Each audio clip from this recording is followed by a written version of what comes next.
Στο σημερινό επεισόδιο θα ταξιδέψουμε στην πολυπολιτισμική Μεσόγειο του 3ου αιώνα π.Χ.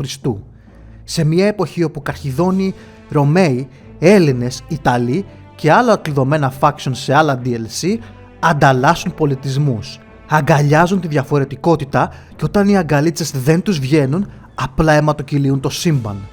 Μέσα σε τόση αντρίλα και τεστοστερόνη θα ακολουθήσουμε έναν Σπαρτιάτη στη μακρινή Καρχιδόνα. Ένα μισθοφόρο που θα εξάγει τον ελληνικό πολιτισμό στους αρχαίους αντιπάλους του λαού του. Έναν τόσο σκληρό πυλόγιο που όχι μόνο θα σώσει τους εργοδότες από τον αφανισμό, αλλά θα μετατρέψει το στράτευμά του σε μια τόσο φωνική μηχανή που θα τσαλαπατήσει τα λάβαρα της Ρώμης, της ίδιας. Θα γνωρίσουμε τον Ξάνθυπο, τον Λακεδαιμόνιο. Πρώτα όμως, κάνε like για να δείξουμε στον αλγόριθμο του YouTube ότι το περιεχόμενο του καναλιού μας αξίζει, κάνε εγγραφή και βάρα και την καμπάνα για να μπορείς να ειδοποιήσεις ότι φτιάχνουμε νέα επεισόδια. Ο Ξάνθυπος γεννιέται κάπου στο 280 π.Χ. στη μαγευτική Λακωνία. Για να πούμε την αλήθεια, δεν ξέρουμε πολλά για τα νεανικά του χρόνια, αλλά μάλλον είναι όμοιος, Σπαρτιάτης πολίτης ντε. Από αυτούς που περνάνε ευγονικό έλεγχο, σπαρτιατική αγωγή και κρυπτία. Τα γνωστά. Αποφυτά με επιτυχία και έχει γίνει ο Terminator, ο ίδιος. Η Σπάρτη του 3ου αιώνα έχει τεράστια οικονομικά προβλήματα, με μεγάλο μέρος των πολιτών της να είναι ακτήμονες. Και επειδή όταν έχει τόσο πολλούς σκληρούς τυπάδες με άδεια στομάχια μαζεμένους, η κοινωνική έκρηξη είναι θέμα χρόνου. Η πόλη πλέον έχει ως κύριο εξαγώγημο προϊόν τους μισθοφόρους. Ο φίλος μας, όπως πολλοί συμπατριώτες του, ξεκινάει κάπως έτσι την καριέρα του. Έχοντας λάβει την καλύτερη στρατιωτική εκπαίδευση που υπάρχει και ψημένος μέσα στις συνεχείς διαμάχες του ελληνικού κόσμου, γρήγορα καταλήγει αρχηγός των σκυλιών του πολέμου. Την ίδια εποχή στα δυτικά μένεται ένας τεράστιος πόλεμος. Ένας δαπανηρός και αιματηρός πόλεμος. Μεταξύ της ανερχόμενης Ρώμης και της ήδη πάμπλου της Καρχιδόνας. Το 256 π.Χ. βρίσκεται πλέον στο 8ο έτος του και οι Ρωμαίοι, αφού έχουν επικρατήσει στις μάχες στη Σικελία, διεκδικούν τώρα την κυριαρχία και στη θάλασσα. Σε μία από τις μεγαλύτερες ναυμαχίες της αρχαιότητας, στο ακροτήριο Έκνομο συντρίβουν τον Καρχιδονιακό στόλο και οι λεγιώνες της Ρεσπούμπλικα, της Ρωμαϊκής Δημοκρατίας εννοώ άσχετη, υπό την διοίκηση του ύπατου Μάρκου Άττιλου Ρίγουλου, αποβιβάζονται ανενόχλητες πλέον στην Αφρική.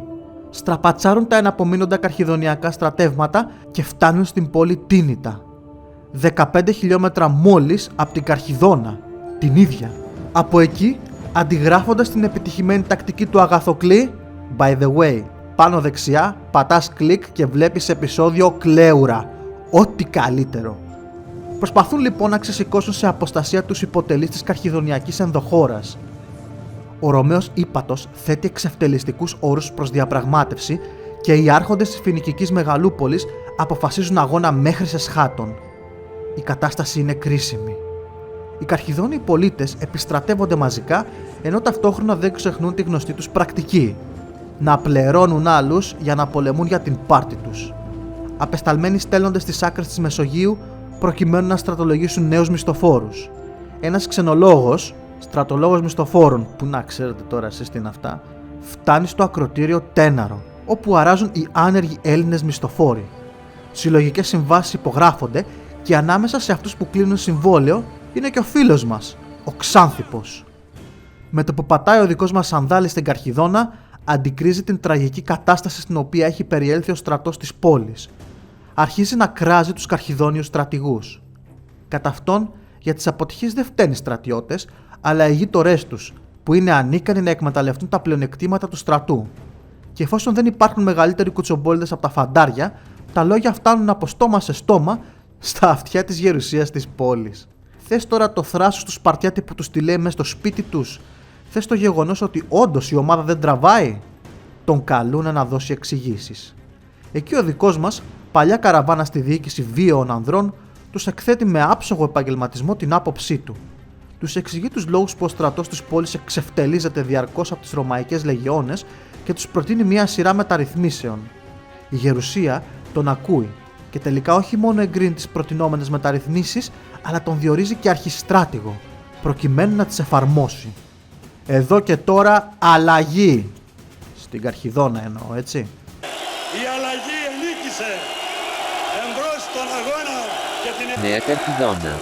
Έχοντας λοιπόν τα δικά του στρατιωτάκια να παίζει, ο Ξάνθιππος επιβάλλει συνεχή εκγύμναση και λακωνική πειθαρχία με τις γνώσεις, το παράδειγμα και τη βακτηρία του. Τη σπαρτιατική μαγκούρα που είχαν για να ρίχνουν βουρδουλιές. Οι Καρχιδόνιοι επίστρατοι και οι Ήβυρες, Λίβιοι και Νουμίδες μισθοφόροι αποκτούν πλέον ένα πνεύμα μονάδας και μαθαίνουν να συνεργάζονται με τους ελέφαντες και το ιππικό, κατά τα ελληνιστικά πρότυπα. Παράλληλα, γνωρίζοντας πως οι μαμούχαλοι αστούλιδες της Καρχιδόνας δεν είναι σε θέση να τα βάλουν με τους σκληροτράχυλους Ιταλιάνους, τους εξοπλίσει με σάρισες, ώστε να συγκρατούν τις ρωμαϊκές πύρες μέχρι οι ελέφαντες και οι ιππείς να δώσουν το αποφασιστικό πλήγμα. Το στράτευμα λειτουργεί πλέον σαν μια καλοκουρδισμένη μηχανή. Ο Ξάνθιππος διατάζει παρέλαση μπροστά στον λαό και την γερουσία της πόλης. Ενθουσιασμό στα πλήθη, μιλάμε για κύμα, παραλήρημα. Η αλλαγή είναι τόσο εξόφθαλμη που όλοι του ζητούν να βγάλει αμέσως τον στρατό από την πόλη για να πολεμήσουν. Έτσι, το 255 π.Χ., 12.000 πεζοί, 4.000 ιππείς και περίπου 100 ελέφαντες με τον κοκκινοφορεμένο διοικητή επικεφαλής εξέρχονται υπό τις επεφημίες του πλήθους από την Καρχιδόνα και πάνε να πετάξουν τις λεγεώνες στη θάλασσα. Ο έμπειρος Σπαρτιάτης δεν είναι σαν τους γιοτάδες τους Καρχιδόνιους στρατηγούς που την πέφταν ντουγρούς στους Ρωμαίους σε μη ευνοϊκό έδαφος και τρώγανε τα μούτρα τους. Αρχικά διακόπτει τη γραμμή ανεφοδιασμού του Ρίγουλου από την παραλία. Έχοντας ψυχολογήσει τον εχθρό, αναμένει σε παιδινό έδαφος όπου η φάλαγγα, το ιππικό και οι ελέφαντες μπορούν να λειτουργήσουν συνεργατικά σαν οδοστρωτήρας.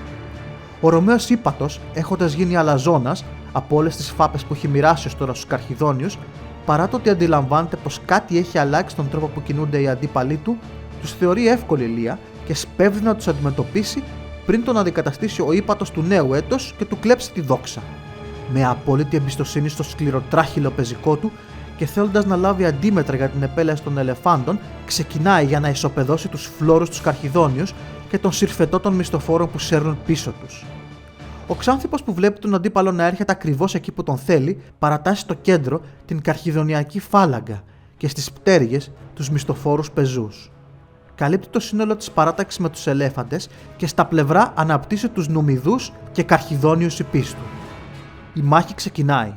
Οι ρωμαϊκές πύρες, συμπτύσσοντας το εύρος του μετώπου τους, καταφέρουν να διασχίσουν με μικρές απώλειες τα κενά μεταξύ των ελεφάντων. Τότε ο Ξάνθιππος διατάζει την έφοδο των φαλαγγιτών που με τις άρισες τους καθυλών τους σκληροτράχυλους Ρωμαίους. Την ίδια ώρα, το ρωμαϊκό ιππικό συντρίβεται από το ανώτερο αριθμητικά και ποιοτικά Καρχιδονιακό. Η λαβίδα κλείνει γύρω από τις λεγεώνες και τις συντρίβει. 15.000 Ρωμαίοι και Ιταλοί περικυκλώνονται και εξοντώνονται, ενώ ο ύπατος Ρίγουλος συλλαμβάνεται μαζί με 500 από τους συνολικά 2.500 Ρωμαίους επιζώντες. Η καταστροφή του ρωμαϊκού εκστρατευτικού σώματος στην Αφρική δίνει ανάσα στην πόλη της Λιδούς. Ένας Έλληνας θα σώσει την Καρχιδόνα και θα της δώσει τη δυνατότητα να συνεχίσει τον πόλεμο για άλλα 14 χρόνια. Η Καρχιδόνα. Όπα ρε μαν, ποια Καρχιδόνα? Για τον Ξάνθιππο δεν μας έλεγες? Τι απέγινε, γιατί δεν τον ξέρει ούτε η μάνα του? Κοίτα να δεις, κάπου εδώ τα πράγματα αρχίζουν και θολώνουν. Μετά από μια θριαμβευτική είσοδο με το στράτευμα στην Καρχιδόνα, όπου ο φίλος μας και οι άνδρες του ανταμείβονται πλουσιοπάροχα, μυστηριωδώς αποχωρεί από το προσκήνιο. Εντάξει, όχι τόσο μυστηριωδώς, καθώς μάλλον οι Καρχιδόνιοι ευγενείς που είχαν χάσει τη θέση τους θέλουν να τον φάνε. Η γερουσία είναι παραδοσιακά δύσπιστη προς τους στρατιωτικούς, πόσο μάλλον σε έναν πουθενά από την Ελλάδα που τους δείχνει πώς να παίζουν μπαλίτσα και χέρι απόλυτης αφοσίωσης από τα μισθοφορικά στρατεύματά της. Το κλίμα στην πόλη γίνεται βαρύ απέναντί του και αποφασίζει τελικά να την κάνει για την Ελλάδα. Αν πιστέψουμε τους προκατηλημένους Ρωμαίους, μάλιστα, οι φοίνικες εργοδότες του τον αντάμυψαν με μερικές τρύπες στο πλοίο του. Όσο και αν θέλουν οι Ρωμαίοι να μας πείσουν ότι αυτός που τους τσάκισε πνίγηκε στη θάλασσα, μάλλον ο Ξάνθιππος τη γλίτωσε και αφού τους μοίρασε μερικά μπουκέτα στη Σικελία, γύρισε στην Ελλάδα για να συνεχίσει τις περιπέτειες.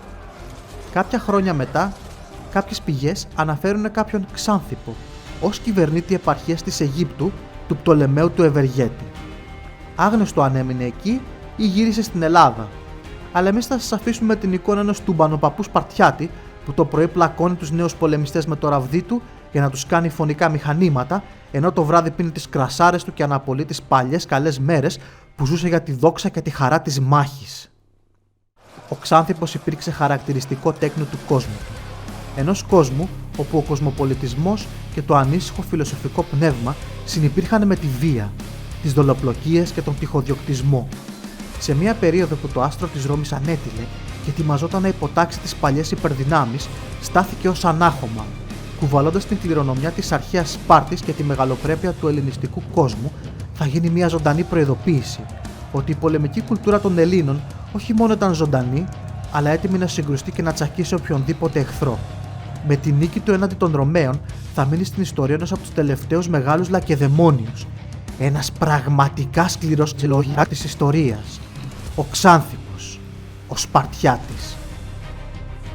Το σημερινό επεισόδιο δημιουργήθηκε σε συνεργασία με τον Μανώλη Χατζημανόλη, ιστορικό ερευνητή και διαχειριστή της ομάδας Ελληνική και Παγκόσμια Στρατιωτική Ιστορία στο Facebook. Εάν θέλετε να μας στηρίξετε ενεργά, μπορείτε να το κάνετε μέσω Patreon. Σε αυτό το σημείο να ευχαριστήσω όλα τα μέλη του Patreon και να στείλω τα προσωπικά μας ευχαριστήρια στα μέλη με τον βαθμό του Σπαρτιάτη Οπλίτη, Γρηγόρης Παπαϊωάννου, Ιξίων, Ράλντορον και στον Στέλιο Καμαριώτη.